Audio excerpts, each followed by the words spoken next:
এক বছর কেটে গেছে। ঢোলকপুর আবারও শান্ত হয়ে উঠেছিল। গ্রামের মানুষ আবারও সুখী দিন কাটাতে শুরু করেছিল। প্রতি পূর্ণিমায় মানুষ একটি করে প্রদীপ জ্বালিয়ে ঠুং ঠুং ঠুং সাহুরকে স্মরণ করত। কিন্তু এক রাতে এমন কিছু ঘটলো যা আবারও সবকিছু বদলে দিল। আবারও লাশ পাওয়া যেতে শুরু করলো। প্রতি দুদিন অন্তর কারো না কারো বাড়ির সামনে একটি করে কাটা লাশ পড়ে থাকতো। ভয়ে পুরো গ্রাম আবারও কাঁপতে শুরু করলো। একদিন গ্রামবাসী মহারাজের কাছে গিয়ে কান্নাকাটি করে সব কথা জানায়। রাতে মহারাজ দুই সেনাপতিকে আদেশ দেন, যাও এবং খুঁজে বের করো এই ঘটনার পিছনে কে আছে। কিন্তু সকালে ফিরে এলো শুধু তাদের নিথর দেহ।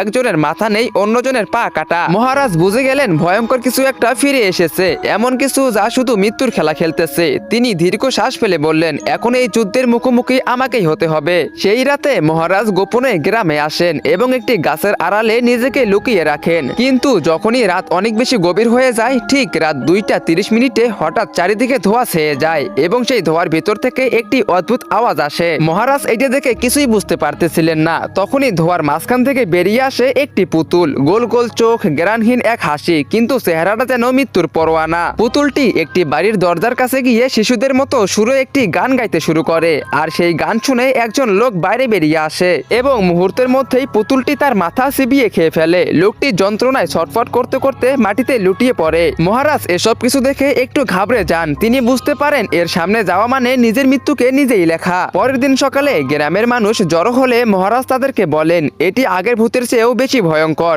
একে শুধু সেই হারাতে পারবে যে আগে থেকেই মৃত্যুকে জয় করে রেখেছে। তো বন্ধুরা, এরপর কি হয়েছিল? গ্রামবাসীরা এবার কাকে ডাকতে চলেছে? কে আসবে আর গ্রামবাসীদেরকে এই পুতুলের হাত থেকে বাঁচাবে? তোমরা সেটা দেখতে পারবে পার্ট 4-এ। পার্ট 4 দেখতে চাইলে ভিডিওতে লাইক করে চ্যানেলটিকে সাবস্ক্রাইব করে দাও। আর অবশ্যই কমেন্ট বক্সে পার্ট 4 লেখো। আর তোমরা যারা এখনো পার্ট 1-2 দেখো নাই, এখনই গিয়ে পার্ট 1-2 দেখে আসো।